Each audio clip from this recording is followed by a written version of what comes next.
하나님 말씀. 오늘은 출애굽기 2장 11절부터 보도록 하겠습니다. 모세가 장성한 후에 한 번은 자기 형제들에게 나가서 그들이 고되게 노동하는 것을 보더니 어떤 애굽 사람이 한 히브리 사람 곧 자기 형제를 치는 것을 본지라. 좌우를 살펴 사람이 없음을 보고 그 애굽 사람을 쳐 죽여 모래 속에 감추니라. 이튿날 다시 나가니 두 히브리 사람이 서로 싸우는지라. 그 잘못한 사람에게 이르되 네가 어찌하여 동포를 치느냐 하매 그가 이르되 누가 너를 우리를 다스리는 자와 재판관으로 삼았느냐. 네가 애굽 사람을 죽인 것처럼 나도 죽이려느냐. 모세가 두려워하여 이르되 일이 탈로 되었도다. 바로가 이 일을 듣고 모세를 죽이고자 하여 찾는지라. 모세가 바로의 낯을 피하여 미디안 땅에 머물며 하루는 우물 곁에 앉았더라. 15절까지 봉독해 드렸습니다. 지난주에 출애굽기를 시작했는데 벌써 모세가 장성해서 지금 일하는 장면이 소개가 되네요. 제가 지난번에 좀 진도가 빨리 나갔습니다. 사실은 출애굽기에 들어가면서 출애굽기 서론을 좀 말씀드렸어야 되는데 서론 말씀드리는 시간을 조금 제가 놓쳐버렸어요. 그래서 그냥 진도만 나가고 말았는데 오늘 제가 조금 서론을 좀 하고 그리고 또 본론으로 들어가도록 하겠습니다. 일단 출애굽기라고 하는 이 성경 제목을 좀 생각해 보겠습니다. 이 출애굽이라는 말 자체는 애굽을 떠난다라는 뜻이죠. 문자 그대로는 애굽을 떠난다라는 뜻인데 이게 이제 70인역 헬라어로 기록된 성경에 이게 이제 제목이 원래 엑소더스입니다. 이 엑소더스 그러니까 이제 탈출이라는 표현이죠. 탈출. 애굽에서 집단적으로 민족이 탈출을 한다. 그런 의미예요. 그런데 이제 내용 속에 들어가 보면은 우리 하나님께서 애굽을 엄청나게 징계를 하십니다. 애굽이 이스라엘 민족을 엄청나게 핍박을 하거든요. 괴롭게 하고 힘들게 해요. 오죽하면은 2살 아래의 남아들을 다 죽이라고 해가지고 완전히 못 살게 구는 거죠. 자식도 못 낳게 만들고 또 낳았다 하면 아들은 다 죽이라고 하고 이렇게 무자비한 정권이 들어섰습니다. 그런 정권이 들어서면은 이스라엘 민족으로서는 절대절명의 위기죠.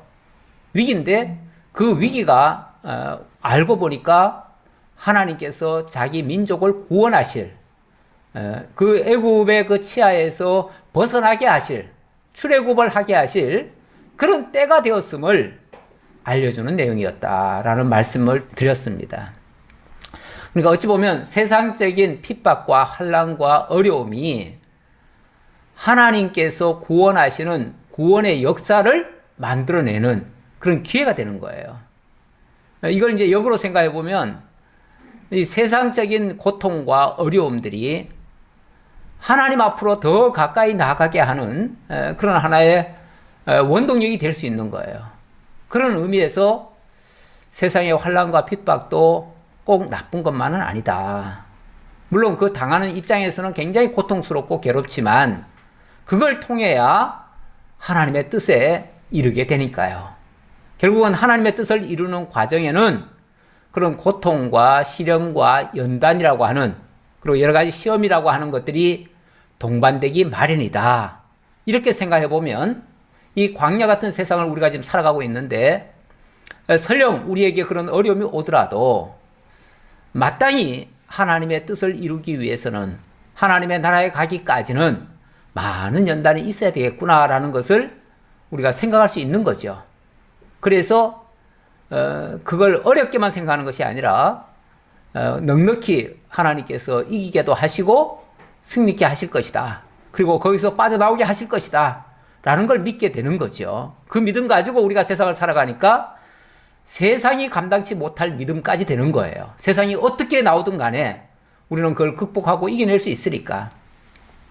그런데 이 말씀을 제가 드리면서 한 가지 좀 의문이라면 의문이 될 수 있는 말씀을 하나 드려보겠습니다. 자, 하나님께서 이스라엘 민족을 지금 애굽이라고 하는 곳에서부터 이끌어내십니다. 그런데 그들이 포갑 정치를 했고 그들이 괴롭혔으니까 하나님이 그들을 징벌하시고 그들을 대적해서 이기게 하셨으면 그러면은 원래는 어떻게 해야죠? 그들을 내쫓아버리고 그 땅에 주저앉아 살아야 되는 거 아닌가요? 만약에 일반 정복 개념이라면, 일반 나라의, 세상 나라의 정복 개념이라면 전쟁을 해서 이겼어요. 그러면은 이긴 자가 진 자들을 내쫓고 그리고 그 땅을 정복해서 사는 거 아니에요? 그렇죠? 근데 하나님께서 이스라엘 민족을 애굽에 대항해서 싸우게 하시고 10가지 재앙을 퍼부어서 그들을 굴복시켰어요. 그러면은 굳이 거기서 나올 이유가 있나요? 없지요. 거기 눌러 앉아 살면 되잖아요. 그런데 왜 나오게 하죠? 그것도 얼마나 급하게 나오게 합니까?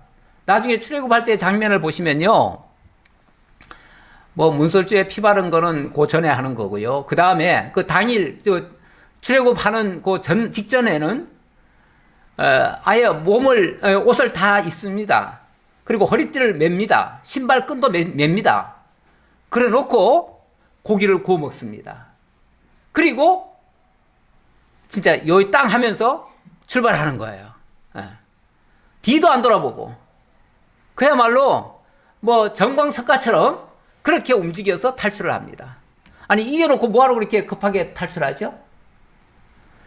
정말 그곳은 두 번 다시 보지 않고 싶을 정도로 완전히 거기를 벗어나는 거죠.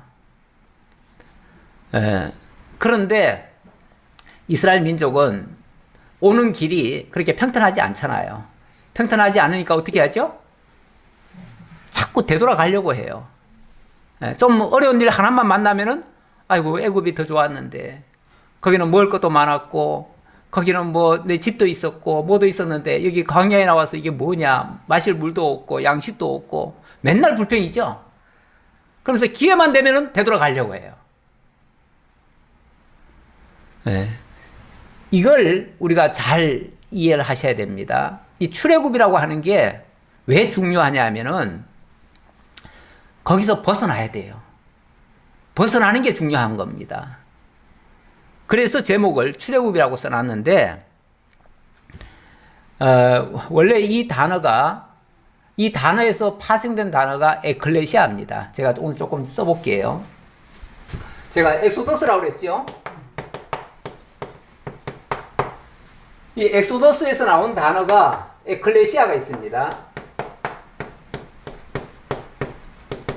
이 에클레시아를 뭐라고 그러냐면 교회라고 그래요. 교회라고 하는데 이게 헬라어입니다. 헬라어인데 이게 원래 에크 플러스 칼레오입니다. 에크와 칼레오. 칼레오라는 말은 에크라는 말은 밖으로라는 뜻이고요. 칼레오라는 말은 불러내다라는 뜻이에요. 우리가 콜 그러잖아요. 콜이라는 단어가 영어인데 그게 이제 불러낸다는 뜻이에요.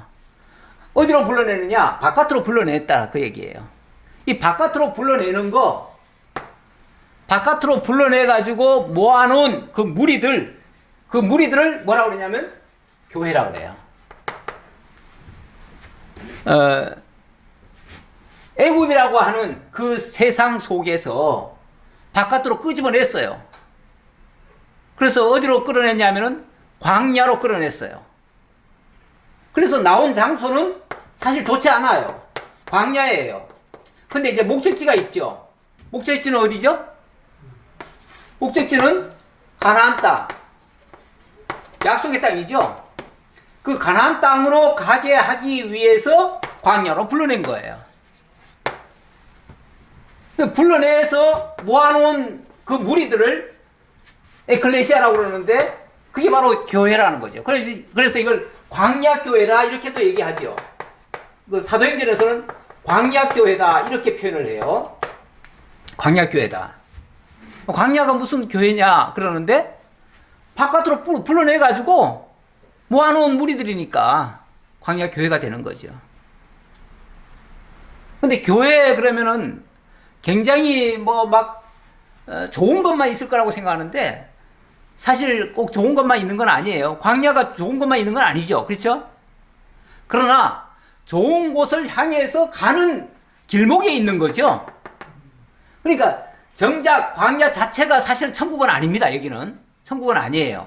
그런데 천국과 같은 천국을 예표하고 있는 이 가나안 땅, 약속의 장소, 거기를 가기 위해서는 필수적으로 거쳐야 되는 곳이 광야예요. 그런 의미에서 광야가 매우 소중하고 광야로 나와야만 돼요. 나와야 되는데 이 광야라고 하는 삶이 그렇게 좋은 삶은 아니잖아요. 형통하고 거기가 좋은 삶은 아니에요. 그러다 보니까 불만이 많아. 여기 내다 놓은 백성들이 불만이 많아요. 그래서 걸핏하면은 다시 안으로 들어가고 싶다. 바깥으로 끄집어냈는데 다시 들어가고 싶다 그래요. 근데 하나님께서는 아예 못 들어가게, 아예 못 돌아가게 그냥 끄집어내면 그냥 들어갈 거 아니에요. 그러니까 아예 홍해를 거쳐서 나오게 해요. 홍해를 거쳐서 나오면 어떻게 되죠? 만약에 돌아간 길로 가려면은 홍해를 들어가야 되는데 그건 죽음의 길이죠. 아예 죽음을 통과하게 만들어요. 죽음을 통과해야 다시는 못 들어가니까요.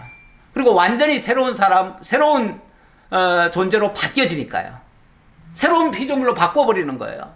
바꿔가지고 이제는 이 과거의 애굽을 바라보게 만드는 게 아니라 애굽은 뒤도 안 돌아보게 만들고 뒤도 안 돌아보려니까 급히 그렇게 하고 뛰쳐나오는 거죠. 뛰쳐나와가지고 이제 이쪽만을 바라보고 가게끔 이렇게 하는 내용이에요. 이게 결국은 장차 우리 주 예수 그리스도께서 당신의 백성들을 죄악 세상에서 불러내가지고 영원한 천국으로 인도해 가실 것을 예표적으로 보여주는 사건이기도 해요. 그래서 출애굽 사건은 그냥 단순히 애굽에서 이끌어냈다 차원이 아니고 결국은 죄악 세상에서 하나님의 택한 백성들을 이끌어내기 위한 그러한 역사가 있고요. 그렇게 하는 과정에 가장 중요한 핵심적인 사건이 하나 있는데 어떻게 출애굽이 가능했죠? 10가지 재앙을 퍼부었잖아요. 그렇죠? 10대 재앙. 10대 재앙의 하이라이트가 뭐죠? 네, 장자재앙이에요. 장자재앙인데 장자재앙은 곧 애굽의 모든 장자들 다 죽이는 일이에요. 다 죽이는 일에 이스라엘 민족에게는 단 한 사람도 해를 안 입었어요. 왜 그랬죠? 피가 뿌려져요. 문설주에 이스라엘 민족의 집에는 전부 다 피를 발라요. 피를 바르니까 죽음의 천사가 재앙을 퍼부어 내려왔다가 피가 있는 곳은 다 통과했어요. 그냥 지나가 버렸어요. 그게 이제 유월절 사건이죠. 결국 이 피라고 하는 게 이스라엘 민족을 구원한 거예요. 이 피가. 결국 이스라엘 민족을 구원해서 광야로 이끌어내고 그리고 약속의 땅으로 가도록 이렇게 만드는 아주 결정적인 사건이 있었는데 그게 바로 유월절 피로 이루어졌어요. 그 어린 양의 피가 장차 예수 그리스도께서 우리의 죄를 대속하기 위해서 피 흘리실 것을 가르쳐주는 그런 사건인 거죠. 그래서 애굽의 이 사건들은 지금부터 나오는 이 사건들은 전부 다 예수 그리스도께서 우리를 죄와 사망 가운데서 이끌어내서 영원한 천국으로 인도해 가실 것에 대한 모형과 그림자적인 사건이다. 이렇게 볼 수 있는 거죠. 그런 의미에서 구약 성경이 있는 그대로만 제가 설명을 드리면은 무미건조한데 이게 결국은 예수 그리스도를 통해서 구원해 주실 구원사적인 역사다. 그리고 거기에 굉장히 중요한 것이 바로 출애굽이라는 얘기고 출애굽이라는 건 결국은 엑소더스, 에클레시아를 가리키는 말이고 결국은 하나님의 교회를 가리키는 말이다.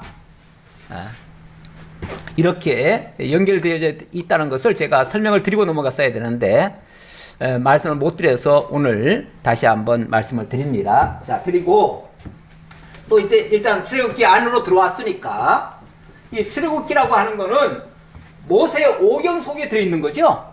모세 오경. 자, 사실은 모세 오경이란 말이 처음부터 있었을까요? 처음부터 모세 오경이란 말은 없었어요. 그냥 예수님이 표현에 의하면은 모세의 글 이렇게 돼 있어요. 모세의 글에 내게 대해서 이렇게 증언했다. 그렇게 말씀하셨는데 모세의 모세의 글이 너무 길어요. 엄청나게 길어요. 기니까 나중에 학자들이 이렇게 길면은 읽기도 힘들고 이해하기도 어렵다 해가지고 이걸 책을 나눴어요. 언제 나눴냐면은 주전 한 3세기경인가 그때쯤에 헬라의 알렉산더가 다 점령을 했죠. 세계를 제패했어요. 제패하면서 이집트에다가 알렉산드리아라고 하는 그 도시를 만들었습니다. 자기 이름으로 도시를 만들었어요. 만들어 놓고 거기에 이 알렉산더는 원래 그 정책이 어떠했냐면은 정복하는 나라마다 다 들어가 가지고 사람들을 다 끌어다가 다 혼합을 시켜버려요. 막 믹스를 시켜버려요. 그래가지고 막 섞어 놓으면은 나중에 자기 민족이 다 된다 이런 정책이에요. 이게 이제 그 정복자들마다 생각들이 다 달라요. 그래서 어떤 정복자들은 무자비하게 상대방을 죽이는 경우도 있고요. 어떤 경우는 완전히 무자비하게 주민들을 다 옮겨버리는 경우도 있고요. 뭐 여러 가지 방식이 있는데 이 알렉산더는 막 다 뒤섞어버려요. 뒤섞어버리고 그 대신 종교는 또 존중을 해줘요. 그래가지고 애굽으로 피난을 와서 애굽에 정착한 사람들에게 너희들 신앙생활 마음대로 해라. 마음대로 하려면 성경을 번역해야 될 거 아니에요. 성경도 번역해라. 그래가지고 애굽에 살고 있는 사람을 위해서 헬라어로 성경을 번역을 해줘요. 그 번역을 한 게 70인역이라고 하는데 그 70인역을 번역하면서 애굽 사람들에게 어찌 보면은 이 성경을 쉽게 전달하려면은 너무 길면 이게 이해가 안 되잖아요. 그래서 원래 구약 성경이 원래는 22권이었어요. 22권이었는데 이거를 너무 긴 것들은 좀 나눠놨어요. 나눠가지고 모세의 글 같은 경우는 5권으로 나눴어요. 5권으로 나누고 뭐 예를 들어서 열왕기 상하로 나누고 사무엘 상하로 나누고 이런 식으로 다 상하로 나누다 보니까 이게 토탈이 이게 39권으로 바뀌어집니다. 그래서 지금 우리가 쓰고 있는 성경은 39권이죠. 근데 내용이 다른 건 아니고요. 이 너무 긴 거를 나눠 놓은 거예요. 나눠 놓고 나눈 다음에 여기다가 제목들을 다 붙여놨어요. 그래서 모세의 글만 봐도 5권으로 나눠 놓고는 첫 번째 성경을 창세기라 하고 두 번째는 출애굽기라 하고 세 번째는 민수기라고 하고 신명기, 레위기 빠졌네. 네. 창세기, 출애굽기, 레위기, 민수기, 신명기 이렇게 이걸 나눠놨어요. 이렇게 제목을 붙여놨어요. 붙여놓으니까 어쨌든 좀 짤막짤막해져가지고 읽기는 좋아요. 그렇죠? 읽기 좋고 또 제목까지 붙여놓으니까 그 제목을 따라서 성경을 봐가면은 이해가 좀 더 빨라요. 원래 제목이라고 하는 게 전체를 이렇게 윤곽을 잡아주는 거 아니에요? 그래서 제목만 보고도 무슨 내용인지 알겠잖아요. 대충 알죠? 그래서 성경을 접근하는데 매우 유익했어요. 그런데 이제 문제는 단점이 하나 있어요. 뭐가 단점이냐면 원래는 성경이 지금 내가 39권이라고 구약이 그렇다고 하지만 모든 성경이 논리적 통일성과 내용적 일관성이 있어야 되거든요. 그렇죠? 왜 그러냐면 이 기록하신 분이 누구예요? 39명이 기록했나요? 그리고 39명이 각각 달리 기록했나요? 그렇지 않아요. 뭐 저자는 좀 달라요. 저자는 좀 다르지만 그래도 이 모든 것을 하나님께서 한 성령을 통해서 각 저자에게 감동을 주어서 기록하게 하신 거예요. 그러다 보니까 내용이 이게 각각의 내용이 아니에요. 다 연결되어 있어요. 연결돼 있어요. 우리 출애굽기 창세기 끝나고 나서 출애굽기에 딱 들어왔는데 출애굽기에 딱 들어오면은 그 첫 번째 내용이 뭡니까? 예. 1장 1절이 야곱과 함께 각각 자기 가족을 데리고 애굽에 이른 이스라엘 아들들의 이름은 이러하니. 자, 이렇게 나오는데 여기에 사실은 그 외라고 하는 외 또는 뭐 배라고도 하는데 외라고 하는 요 그리고라고 하는 접속사가 있어요. 그리고라는 단어는 앞에 것과 뒤에 것이 이어져 있는 거죠. 이어져 있어서 창세기와 출애굽기는 이어져 있다라는 뜻으로 그걸 적어 놓은 거예요. 적어 놨는데 우리 성경에는 그리고라는 단어가 빠졌죠. 우리 성경에는요, 이 접속사 같은 거는 많이 생략을 해버렸어요. 우리는 원래 영어나 이 서구 쪽에서는요, 접속사를 굉장히 중요시 여기고 그거를 반드시 기록을 합니다. 근데 우리는 웬만한 건 다 빼도 말이 돼요. 우리는 그리고 정도는 빼도 돼요. 굳이 뭐 그리고 이렇게 얘기할 필요가 없어요. 그럼 이렇게 하면서 또 이렇게 했다, 이렇게 뭐 그러면 끝나요, 그냥. 그래서 우리는 생략을 했지만은 원래는 그리고가 있어요. 예. 그리고 야곱과 함께 각각 자기 가족을 데리고 애굽에 이른 자는 이렇더라, 이렇게 얘기한 거예요. 그러니까 창세기 내용과 출애굽기가 이어져 있어요. 이어져 있는데 그래서 이걸 하나로 봐야 되는데 뿐만 아니라 모세 글 다음에 여호수아 글도 나오는데요. 여호수아 글도 사실은 이어져 있어요. 예. 거의 이어져 있다고, 내용적으로 이어져 있어요. 그거는 뭐 단어적으로 이어져 있는 건 아니고 내용적으로 이어져 있어요. 그리고 보면 성경 전체가 다 연결해서 이해를 해야 되는데 이렇게 각각 제목을 붙여 놓으니까 이런 이어진 것이 생략이 돼버려요. 이어졌다고 하는 사실을 잘 깨닫질 못해요. 그러다 보니까 각각의 내용으로 다른 줄로 착각을 해요. 그러다 보니까 단절을 시켜요. 단절을. 그렇게 되어지면 창세기는 창세기대로 따로 배우고 출애굽기는 출애굽기대로 따로 배워요. 창세기 그러면 뭐가 연상되죠? 연상이? 천지창조가 생각나잖아요. 자, 천지창조. 출애굽기 하면 애굽 탈출. 그리고 레위기 하면 레위인들의 이야기. 인들의 이야기. 민수기는 백성을 헤아림. 백성 샌다 그 말이에요. 백성을 헤아림. 신명기는 신자가 요게 하나님 신자가 아닙니다. 여기 삼갈 신자예요.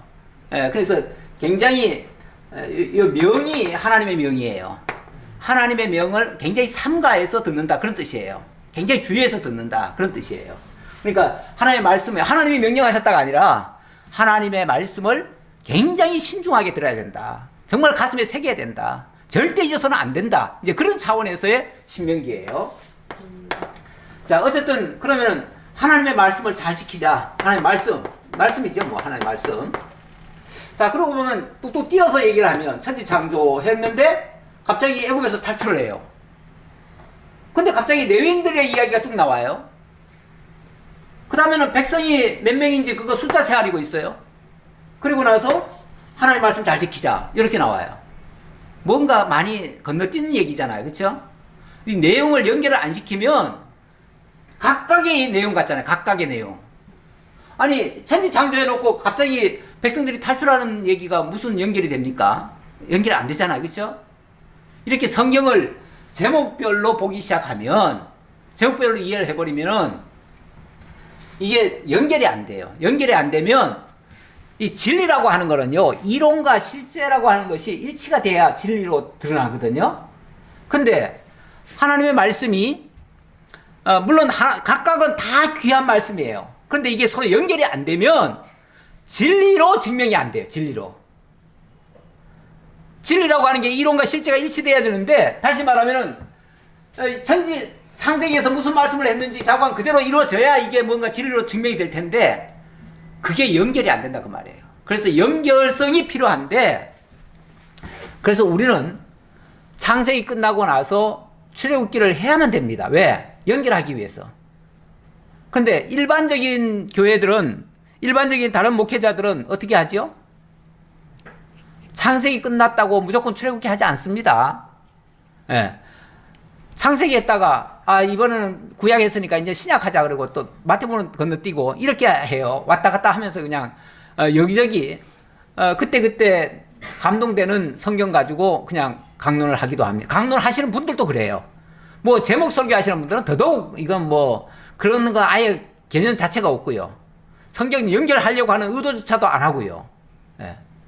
근데 우리는 이제 성경을 창세기부터 계시록까지 차근차근 하다 보니까 이게 연결이 돼 있어가지고 중간에 끊을 수가 없어요.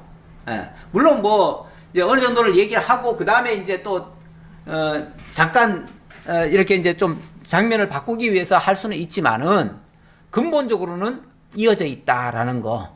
예. 그래야 진리성이 제대로 증명이 된다.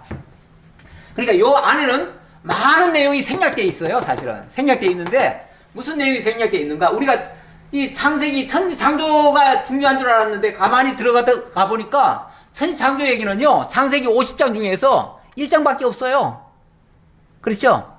네. 거기에 인간 창조에다가 인간에게 언약한 내용까지 2장까지 이제 연결되긴 해요. 연결되는데 많아야 1, 2장밖에 없어요. 그럼 나머지 49장은요? 딴 얘기예요. 딴 얘기인데 무슨 얘기로 우리가 이해했어요? 언약 이야기라는 걸 알았어요. 언약. 사실은 천지 창조보다도 더 많은 분량이 하나님의 언약. 그렇죠? 인간을 창조한 거는 언약을 하기 위해서 언약의 대상을 만든 거고요. 그렇죠? 그리고 그 언약의 대상에게 언약하시고 그 언약대로 인도해 주셨어요. 그래서 한마디로 창세기 전체 내용의 중요한 인물을 보면 아담, 노아, 아브라함, 그리고 이삭, 야곱 이렇게 연결돼요. 그리고 이제 오늘 출애굽기에 넘어오면은 그 야곱의 아들들, 그렇죠? 야곱의 아들들, 그 후손들 얘기잖아요. 그 후손들 얘기고, 그러니까 그 중요한, 그래서 아브라함의 하나님, 이삭의 하나님, 야곱의 하나님 이렇게 표현을 해요. 통칭해서, 그렇죠? 중요한 인물들을 한꺼번에 묶어가지고 아브라함의 하나님, 이삭의 하나님, 야곱의 하나님, 그 하나님이 언약하신 대로 뭐 하셨다? 그 언약을 이루시는 내용. 이루시려니까 아브라함에게 뭐라고 언약했는데요? 애굽에서 종살이고 다시 나오게. 그렇죠. 애굽에서 너희들 애굽에 내려가서 400년간 종살이하고 그리고 400년 후에 너희들이 돌아올 거다. 그럼 뭐 때문에 내려가는데요? 아직까지 이 땅은 죄악이 관영치 않았다. 그러니까 죄악이 관영할 때까지 애굽에 내려가 있다가 와야 된다. 그때까지 하나님께서 여기를 정말 젖과 꿀이 흐르는 복지 땅으로 만들겠다. 이렇게 말씀하시잖아요. 그래 놓고 때가 되니까 이스라엘 민족을 탈출시키는 거 아니에요. 탈출시켜서 약속의 땅, 목적지로 가는 거예요. 그러니까 단순히 정복이 아니에요. 정복 같으면 그 땅에서 살지요. 정복이 아니고 그 땅은 살 곳이 아니에요. 이스라엘 민족에게 허락된 땅이 아니에요. 그 땅을 원해도 안 돼요. 아무리 거기가 좋아도 그거는 그냥 잠시 지나오는 자리고 하나님이 언약을 이루기 위해서 생육 번성시키는 그 처소일 뿐이죠. 그 처소일 뿐이고 정작 목적지는 바로 가나안 땅이다. 그래서 그 가나안 땅으로 가기 위한 애굽 탈출이다. 그 말이에요. 그러니까 결국은 언약을 성취해 주기 위한 탈출이다. 그런 내용이에요. 그리고 나서는 레위기가 갑자기 나오는데 레위기는 언약대로 나온 백성들을 어찌 보면 과거에 그 애굽에 길들여져 있잖아요. 물들어져 있던 그 백성들을 뭘로 만들어요? 하나님의 백성으로 거룩한 민족으로 탈바꿈 시키잖아요. 완전히 탈바꿈 시키는데 뭐가 필요하죠? 제사가 필요해요. 왜? 자기들 행위로는 거룩하게 안 돼요. 안 되니까 뭘로 해야 돼요? 제사가 필요해요. 그래서 레위인들을 통해서 소 잡고 양 잡고 해가지고 제사를 드리게 만드는 거예요. 그래서 제사 얘기가 나오는 거예요. 자연스럽게. 그렇게 해서 과거의 옛사람과 새사람을 딱 비교를 해요. 딱 비교를 하는 그 숫자 헤아리는 게 바로 민수기예요. 그렇죠? 그러니까 이 내용들이 연결을 해서 설명을 드려야 이게 하나의 진리 체계로 드러나지, 연결하지 않으면 진리가 아니다 그 말이에요. 진리로 안 드러난다 그 말이죠. 그냥 창세기에서 뭐 좋은 말씀 한두 구절 꺼내가지고 그걸로 생활 교훈은 줄지언정 진리는 안 된다 그 말이죠. 진리는 안 된다. 우리는 성경을 통해서 진리에 접근해야 돼요. 진리에 접근해야 진리의 하나님을 만날 수가 있어요. 그 하나님을 만나야 거기서 영원한 생명이 있어요. 그런데 그걸 못 만나면 그냥 생활의 교훈 정도만 받을 뿐이에요. 그래서 진리를 못 만나니까 자유함도 없어요. 그렇죠? 진리를 알지니 진리가 너희를 자유케 하리라 했는데 성경을 통해서 뭐 신약에만 진리가 있는 게 아니에요. 구약에서도 이렇게 하나님의 언약 성취대로 역사하신 것을 이루었다고 깨달아지면 거기서 진리가 나오는 거예요. 그 진리가 우리를 자유케 하고 정말 그리스도 안에서 참된 생명으로 만들어 주신다. 자, 그런 내용이 이 출애굽기에도 담겨져 있다 그 말이에요. 그런 의미에서 출애굽기도 사실은 복음입니다. 복음 아닌 성경이 없어요. 어떤 사람들은 신약은 복음이고 구약은 율법이다. 구약은 복음이 아니다. 이렇게 얘기하시는 분도 있는데 아니에요. 아니 물론 기록이야 율법으로 기록되어 있죠. 있는 그대로를 얘기하는 게 아니라 그게 결국은 그리스도를 가리키는 거기 때문에 그리스도로 해석이 되어지면 우리에게 복음으로 다가오는 거죠.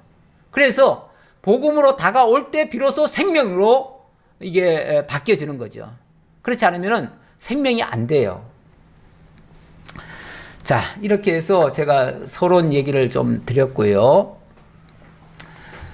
그래서 이 성경 개요는요, 주보를 보시면은 창세기와 출애굽기를 따로 떼어놓지 않았습니다. 떼어놓지 않고 창세기 1장 28절부터가 하나님의 언약 수립 내용인데요. 이게 어디까지 가냐면 신명기까지 갑니다. 신명기까지 하나님의 언약 이야기가 계속 나온다는 거예요. 물론 앞부분은 언약 하시는 내용이고요. 그리고 뒷부분은 그 언약을 이루어주시는 내용이겠죠. 근데 그 결과는 장차 예수 그리스도를 통해서 온전히 이룰 것에 대한 그러한 또 전체 언약이 되는 거예요. 그러니까 이중적 언약이에요. 그러니까 역사 속에서 이루실 언약도 있고요. 그 역사 속에서 이루실 언약이 장차 그리스도를 통해서 온전히 영적으로 완성될 언약이다. 그래서 하나님의 나라로까지 완성되어진다. 사실 이 창세기에서 언약한 거는 아브라함에게 언약한 거는 이스라엘 나라 언약 아닙니까? 그렇죠? 이스라엘 나라 언약인데 그게 결국은 예수 그리스도를 통해서 하나님의 나라까지 연결되잖아요. 예, 연결되는데 그거는 첫사람 아담에게 약속했던 것을 둘째 아담 예수를 통해서 온전히 이루신다는 내용이 되는 거예요. 자, 그 정도로 말씀드리고 그래서 이제 개요를 조금만 더 설명드리자면 그래서 시조와의 양대 언약 수립을 1장 28절에서 11장까지 제가 소개를 했습니다. 이 부분은 첫사람 아담에게 약속하고 아브라함에게까지 연결되는 내용. 그래서 좀 더 구체적으로 약속하는 내용이고 그리고 12장부터는 이건 이제 12장부터가 아브라함이죠. 12장부터가 첫사람 아담과 노아를 통해서 약속한 내용이고요. 열조에게 주신 나라 언약은 12장부터 출애굽기 18장까지 이어지는 내용인데 거기서는 열조 아브라함, 이삭, 야곱 이들을 열조라고 합니다. 그 열조를 통해서 언약한 내용이 창세기 36장까지 있었습니다. 자, 그렇게 언약해놓고 언약한 백성들을 하나님께서 보호하시며 그 언약을 이루실 준비를 하시는 내용이 창세기 30장부터 50장까지 기록이 돼 있었고요. 그리고 출애굽기 1장부터 18장까지는 드디어 자손 번성과 출애굽하는 내용이 등장이 됩니다. 자손 번성, 결국은 하나님께서 약속하신 양대 언약 가운데 나라 언약에 대한 1차 성취죠. 1차 성취. 그러니까 이 나라 언약이라고 하는 거, 제가 양대 언약이라고 하는 거는요, 양대 언약이라고 하는 거는 첫 번째 언약이 쉽게 말하면 나라 언약이에요. 나라 언약이고 두 번째가 의. 의 언약. 의 또는 율법이라고도 할 수 있어요. 언약. 그러니까 하나님께서 아브라함에게 나라 언약을 하십니다. 나라 언약 하실 때 그 나라의 3요소가 나오는데 그 3요소는 자손, 땅, 통치 이렇게 되어집니다. 이게 나라 언약의 3요소예요. 그러니까 나라의 3요소죠. 나라의 3요소. 이걸 약속을 하신 거예요. 약속하셨고 의 언약은 이거는 이제 율법을 통해서 민족을 완전히 새롭게 탈바꿈시키는 거예요. 그래서 아까 레위인들을 통해서 제사를 통해 완전히 새롭게 하는 거죠. 완전히 민족을 바꿔버리는 거죠, 아예. 그래서 바꾸려고 민족적으로 홍해에 다 들어갔다가 나오게 만들어요. 이게 민족적 세례입니다, 세례. 사실 원칙적으로는 바다에 들어가면 사람이 삽니까, 죽습니까? 다 죽지요. 쉽게 말하면 다 죽인 거예요. 물론 영적인 의미로 얘기하는 거지만 실제로 다 죽여버리면 다시는 안 나오니까 안 되죠. 그러니까 너희들 이렇게 해서 다 죽은 거야. 왜? 홍해를 건너왔으니까. 홍해에 들어갔다가 살아날 자가 어디 있어? 다 죽은 거야. 이렇게 생각하게 하는 거죠. 그래서 홍해를 다 건너게 함으로써 그들이 민족적으로 완전히 탈바꿈이 된 거예요. 사람이 바뀌어요. 옛사람이 새사람으로 바뀌는 거예요, 완전히. 그렇게 해서 그렇게 해놓고 시내산에 데려가가지고 시내산에서 뭐 주십니까? 율법 주시잖아요. 율법 줘가지고 율법이라고 하는 게 결국 하나님 나라의 법인데 그 법을 주어서 그 법에 의해서 죄에 대해서는 죽고 의에 대해서는 살게 하는 이런 원칙을 주는 거죠. 근데 그게 우리들 행위로 또 그게 율법을 지키는 거라고 또 생각을 하는데 사실은 거기에 보면은 율법도 율례와 규례와 법도가 있어요. 법도가 있는데 율례는 하라 하지 말라 해가지고 다 정지하는 거예요. 정지해놓고 규례를 통해서는 그 죄에 걸린 자들을 다 피를 통해서 사해줘요. 용서하는 법을 가르쳐줘요. 그러니까 결국은 죽고 살아야 새롭게 되는 거예요. 그렇죠? 새롭게 해서 그 법에 따라서 살아가게 하는 거죠. 새로운 법에 따라서 살아가게 하는 거죠.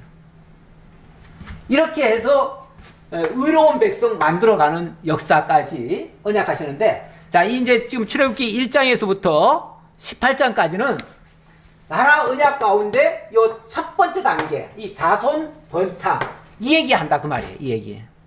그러니까 아직 뭐, 나라가 세워지려면 아직 한참 멀었어요. 한참 더 가야 되는데, 1차적으로는 자손 번성이 일어나야지요. 일어나려니까 출애굽기 1장에 딱 들어서면서부터 이 민족들이 엄청나게 불어났다, 그 얘기를 하잖아요. 불과 70명 내려왔는데, 불과 70명 내려왔다는 걸 굳이 얘기하잖아요. 왜? 이만큼 늘어났다는 걸 얘기하려고. 예. 요만큼이던 것이 이만큼 늘어났다고 얘기하려고. 그러려니까 70명밖에 안 왔었다 해놓고는 그 다음에 생육이 중다하고 번성하고 뭐 번창하고 뭐 학대를 하면 할수록 더욱 번성하니 이렇게 얘기하죠. 그러니까 하나님이 번창케 하시는데 아무리 사람이 막아도 소용없더라. 안 되더라. 결국 하나님의 언약은 누가 하신다? 하나님이 번성케 하신다. 하나님의 언약은 하나님이 이루신다. 그 얘기 하는 거죠. 그래서 사람이 방해해도 소용없더라. 하나님이 기어코 당신 언약대로 번성시키시더라. 뭐 하려고요? 나라 세우시려고. 나라 세우시려고. 나라 세우실 준비를 그렇게 하셨다, 그 얘기예요.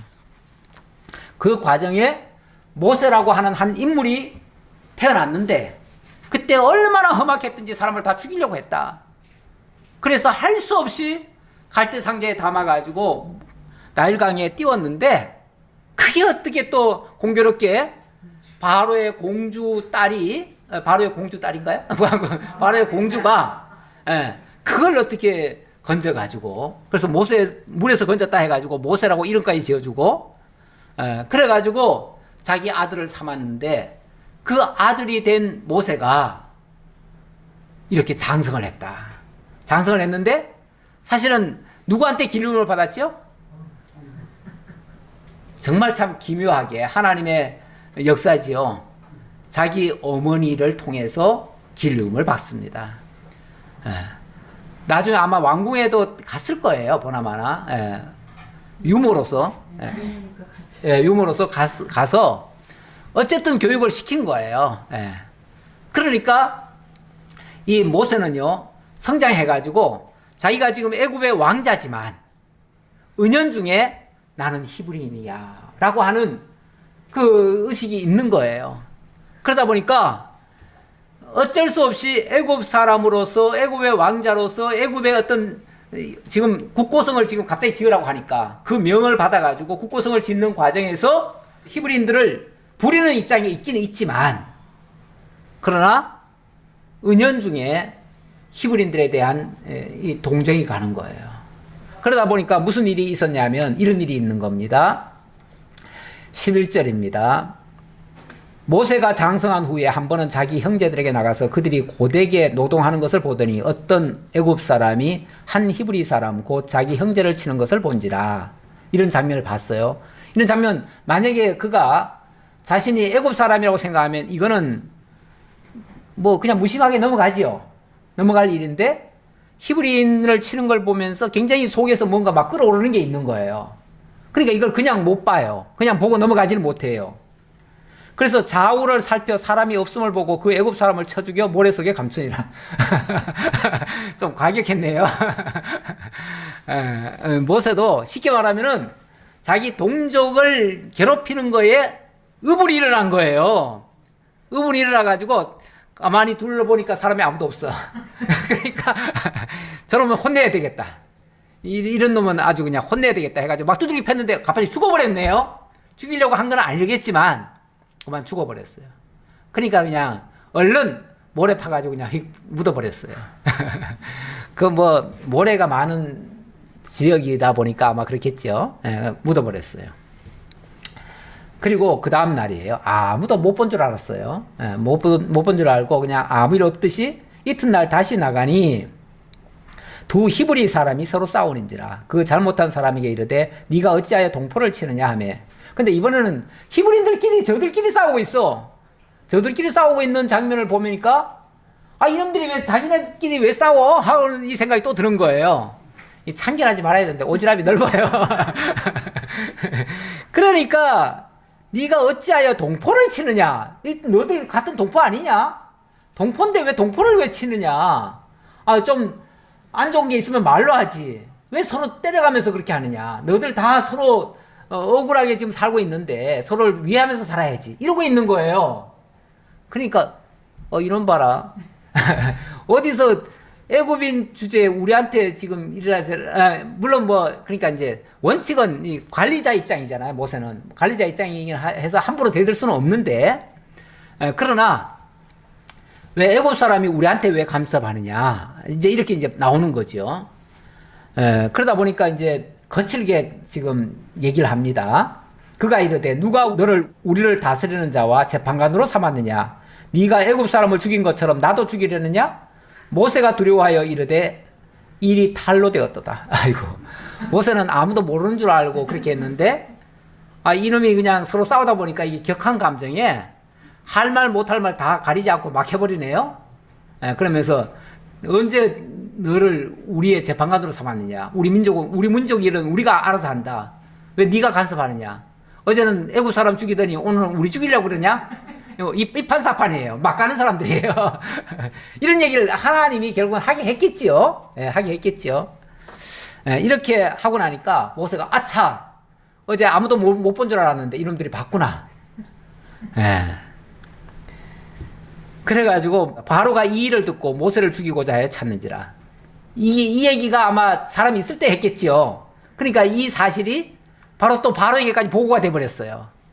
보고가 되니까 바로가 이제 캐물으려고 모세를 찾았을 거 아니에요. 근데 모세는 이게 탈로 났다 하면은 애굽 사람 죽였다는 게 증명이 되면 자기 살아남지 못하겠다 싶어가지고 도망을 친 거예요.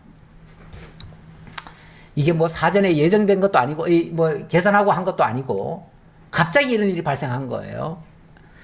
모세가 바로의 낯을 피하여 미디안 땅에 머물며 하루는 우물 곁에 앉았더라. 요 짧은 문장이지만 이 문장 속에 벌써 막 시간이 팍 지나가는 겁니다. 팍팍 지나가면서 이래가지고 모세는 갑자기 애굽의 왕자 신분에서 하루아침에 살인자가 되어가지고 이국 땅으로 도망을 쳐버려가지고 그냥 다시는 돌아올 수 없는 이런 상황이 돼버렸어요. 이렇게 되면 인간적으로 말하면 끝장 아니에요? 이 사람 인생 끝이죠? 끝난 거예요. 다시 돌아오지도 못하면 누가 알아주겠으며 어디 가서 제대로 대접받으며 살겠으며 그러겠어요. 예. 그러니까 이 사람은 이제 미디안 땅에 머물면서 아유 나는 이제 내 인생은 끝났다. 나는 여기서 이제 먹고 살기나 해야 되겠다 싶어가지고 자기 나름대로 이제 살 길을 찾는 거예요. 찾는 게 뭐냐면 16절입니다. 미디안 제사장에게 7딸이 있었더니 그들이 와서 물을 길어 구유에 채우고 그들의 아버지의 양떼에게 먹이려 하는데 목자들이 와서 그들을 쫓는지라 모세가 일어나 그들을 도와 그 양떼에게 먹이니라. 이제 자기 살 길 찾아야 되니까 쉽게 말하면 일거리 찾아야죠. 그래야 먹고 사니까 일거리 찾는데 일을 할 만한 게 뭐 이런 데서 뭐가 있겠어요. 그저 이제 목동하는 일이 유일하게 취직할 수 있는 유일한 이 직업이 목동입니다. 목동.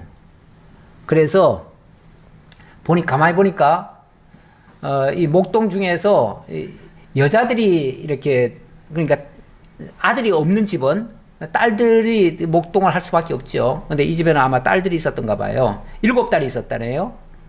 아들 낳을 때까지 낳아봤는데 안 되나 봐. 그런데 어쨌든 7딸이 있었는데 그들이 와가지고 양떼를 이렇게 먹이려고 하는데 이 짓궂은 놈들이 있잖아요. 보면은 특히 여자들이 뭘 하려고 하면 그걸 방해하고 못하게 하고 뒤로 처지게 하고 이런 인간들이 있어요. 꼭 보면은 저도 어릴 적에 시골에 살다 보니까 여자애들을 괴롭혔던 적이 있어요. 있는데 고무줄 끊어놓고 도망가고 뭐 그런 것도 있잖아요. 별일도 다 있었어요. 그런데 어쨌든 이 여자들을 자꾸만 괴롭혔던 인간들이 있었던 것 같아요. 그러니까 모세가 일단 그걸 막아준 거예요. 너 왜 그러냐? 여자라고 그렇게 무시하고 그러면 되냐? 차례대로 물 먹여. 이런 식으로 이제 아마 중간에서 좀 했던가 봐요. 모세가 그래도 뭔가 좀 등치는 있었던가 보죠. 예, 그러니까 그게 이제 도와준 꼴이 된 거예요. 이 7딸들 입장에서는 얼마나 고마운 사람이에요. 그렇죠? 예. 이런 사람 있었으면 참 든든하겠다 그러잖아요. 원래 딸들만 있는 집은요, 아들이 귀해가지고 남자가 좀 있었으면 하는 바람이 있어요. 예.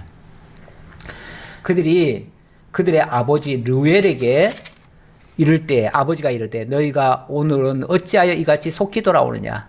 평소 같으면요 다 순서 기다렸다가 제일 꼴찌에 물 먹여가지고 왔을 텐데 오늘따라 빨리 온 거예요. 오늘은 어찌된 영문이냐 그랬더니 오늘은 우리를 누가 도와준 사람이 있었습니다. 그래 그 사람 때문에 우리가 이렇게 물을 빨리 먹이고 올 수 있었습니다. 이렇게 얘기한 거예요. 그들이 이르되 한 애굽 사람이 우리를 목자들의 손에서 건져내고 우리를 위하여 물을 길어 양떼에게 먹였나이다. 아마 물까지 친절하게 다 떠다가 이렇게 또 먹였던가 봐요. 도와줬던 거예요. 할 일도 없는데 뭐 그런 거라도 해야지. 예, 그리고 일자리 혹시라도 그러다 보면 또 찾을 수도 있으니까 그렇게 했죠. 아버지가 딸들에게 이르되 그 사람이 어디에 있느냐? 너희가 어찌하여 그 사람을 버려두고 왔느냐? 그를 청하여 음식을 대접하라 하였더라. 그렇죠. 그렇게 귀한 사람 같으면, 우리를 도와준 사람 같으면 굉장히 좋은 사람인데, 그런 사람을 왜 그냥 내버려두고 그냥 왔느냐. 빨리 가서 모셔와라. 음식이라도 대접해야지. 이렇게 한 거죠. 모세가 그와 동거하기를 기뻐하며 그가 그의 딸 십보라를 모세에게 주었더니 그가 아들을 낳으며 모세가 그의 이름을 게르솜이라 하여 이르되 내가 타국에서 나그네가 되었음이라 했더라. 졸지에 직장 없고 장가 들고 이제 살판 났어요. 참 빨리빨리 지나갑니다. 뭐 중요하지 않은 건 그냥 지나가도 돼요. 사실은 그런 가정만 살짝 설명하고 넘어가면 돼요. 이렇게 해서 모세는 미디안 땅에서 목자가 된 겁니다. 목자가 됐다는 데만 조금 주의를 주세요. 목자가 됐다는 게 중요합니다. 왜? 나중에 이 목자 역할이 이스라엘 민족을 이끄는 역할로 바뀌어지죠. 이스라엘 민족의 목자가 되는 거죠. 민족의 목자가 돼서 정말 구원하는 역할을 하는데 매우 소중하고요. 그리고 지리적으로도 이 미디안 지역을 잘 알아두는 것이 좋습니다. 왜? 나중에 출애굽했을 때 그들을 이끌고 인도하기가 좋아요. 그래서 사전에 어찌 보면 길을 다 익혀놓는 거예요. 그것도 하루아침에 안 되잖아요. 그러다 보니까 지금 이제 40세에 이렇게 됐는데요. 이 일이 시작됐는데 나중에 이 목자 일을 얼마까지 하냐면 한 40년간 합니다. 그러다 보니까 여기서 이제 한 80세 노인네까지 돼버리죠. 예, 그때까지 여기서 자라게 됩니다. 나그네가 되는 거죠. 여러 해 후에 애굽 왕은 죽었고 이스라엘 자손은 고된 노동으로 말미암아 탄식하여 부르짖으니 그 고된 노동으로 말미암아 부르짖는 소리가 하나님께 상달된지라. 부르짖는 소리가 하나님께 상달됐다. 이스라엘 민족은 그런데 세월이 좀 지나면서 한 40년 기간이 지났다고 그랬잖아요. 40년이 지나면서 아무래도 세상이 좀 많이 바뀌었습니다. 애굽에도 그렇게 막 폭정하던 그 왕이 죽었어요. 죽고 나니까 아무래도 조금은 뭔가 상황이 바뀌었어요. 바뀌었는데 새로운 왕이 바뀌어가지고 더 좋아질 줄 알았는데 아마 더 좋아진 것 같지는 않아요. 어쩌면 더 심한 왕이 등장한 것 같기도 해요. 왜? 그것 때문에 고된 노동으로 인해 가지고 탄식하며 부르짖었다고 하잖아요. 그러니까 초기에는 뭐든지 그렇잖아요. 뭐든지 이 탄압이라고 하는 것도 초기에는요 신사적으로 합니다. 그렇죠? 뭐 법 찾아가면서 그래도 법대로 하려고 합니다. 그런데 나중에 가면요 무지막지해지죠. 법이고 뭐고 이제 안 통합니다. 나중에는 그냥 무자비하게 이제 막 하기 시작하는 거죠. 점점 가면 갈수록 더 노골적이 되는 거죠. 아마 이 오랜 후에 여러 해라는 게 결국은 40년입니다. 그 40년 만에 이스라엘 민족이 너무너무 고통스러워가지고 그냥 울부짖는 거예요. 그냥 울부짖는 거예요. 근데 이 울부짖는 이 소리를 하나님께 상달됐다. 하나님이 들으셨다. 하나님께 원래 기도하면 하나님이 들으신다. 그렇게 얘기하죠. 하나님이 기도처럼 그들이 받으신 거예요. 그걸 받으신 거예요. 근데 이스라엘 민족이 기도를 잘해가지고 하나님이 받았을까요? 그거 같지는 않아요. 그렇죠? 울부짖은 거지. 그들이 뭐 우리 민족적인 해결을 합시다 그래가지고 뭐 모여가지고 우리 민족 구원 뭐 대성회를 하고 이러진 않았을 것 같아요. 그렇죠? 그런 건 안 했을 거고 할 일도 없고요. 할 수도 없었고요. 왜? 이스라엘 민족은 지금 핍박당하는 중이에요. 그들이 모여가지고 자유롭게 종교활동 못합니다. 오히려 종살이 하느라고 종교생활 자체를 못해요. 기도생활도 못합니다. 아니 매일같이 너무나 혹독하게 시켜가지고 진짜 자손도 못 낳도록 만들었잖아요. 그런데 무슨 기도하고 있습니까? 그냥 기껏 돌아와가지고 아야야야 했겠지요. 힘들어가지고 아이고 죽겠다 아이고 죽겠다 이 소리 했겠죠. 그리고 하나님 제발 좀 살려주세요 살려주세요 우리 다 죽겠어요 이 소리나 했겠죠. 이 하소연을 하나님은 뭘로 들으셨다고요? 기도로 들으신 거예요. 기도로 들으신 거예요. 그래서 24절 하나님이 그들의 고통 소리를 들으시고 하나님이 아브라함과 이삭과 야곱에게 세운 그의 언약을 기억했다.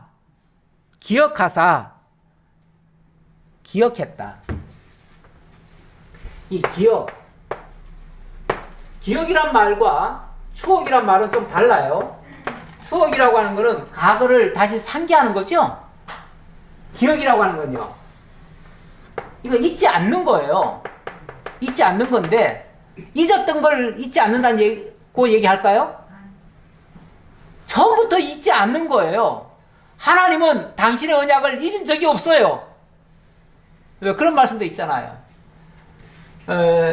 자식을 낳은 어머니는 그 자식을 잊을지라도 하나님은 잊지 않을 거라고.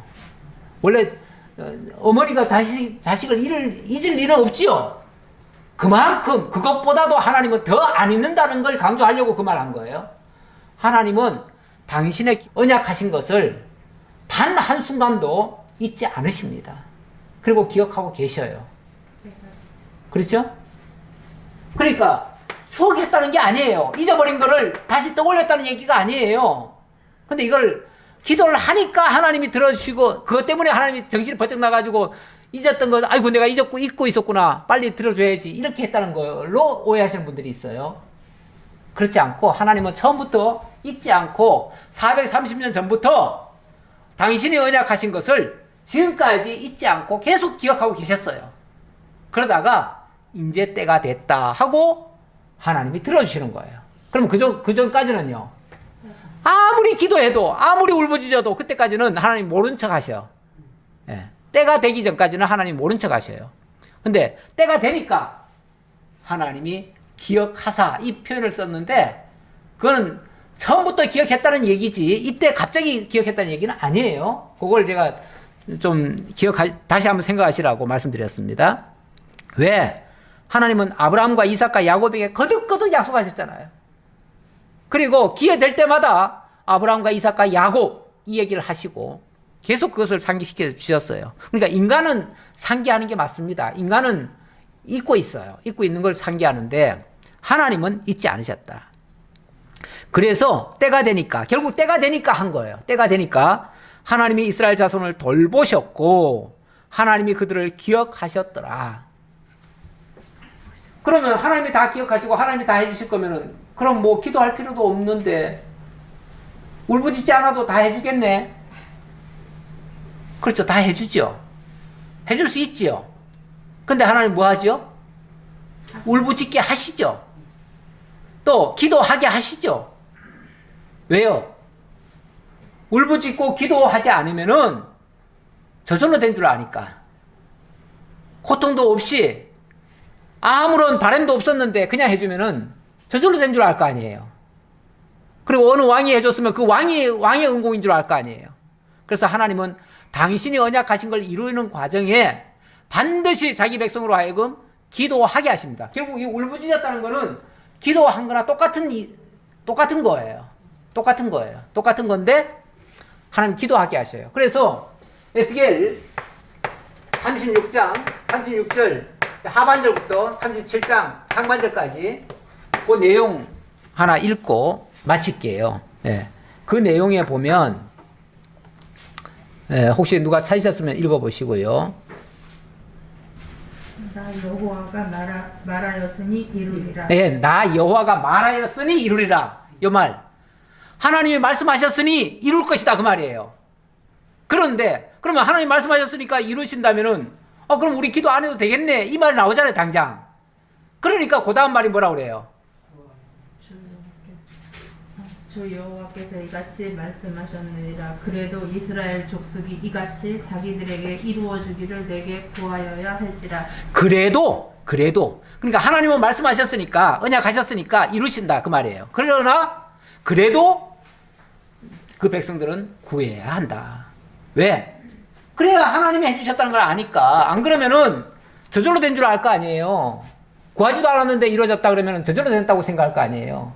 그러니까 우리는 하나님의 언약을 기억하고 그리고 그걸 붙잡고 기도하는 거예요. 기도하면 하나님은 그래 내 알았다 내 들어주마 하고서 해주시는 거죠. 그러니까 마치 우리 기도를 들으시는 것처럼 얘기하지만은 결국은 당신 언약대로 하시는 거다.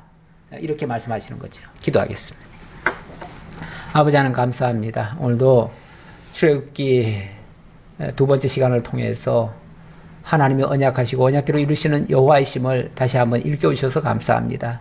하나님은 당신의 언약을 한 번도 잊지 않으시고 기억하시고 그대로 이루신다고 말씀하셨습니다. 우리가 그 하나님 믿고 이 거친 세상, 광야 같은 세상, 죄악된 세상에서 든든하게 정말 소망 가지고 살아갈 수 있는 저희 모두가 되게 하옵소서. 모든 걸 감사드렸고 예수님 이름으로 기도하옵나이다.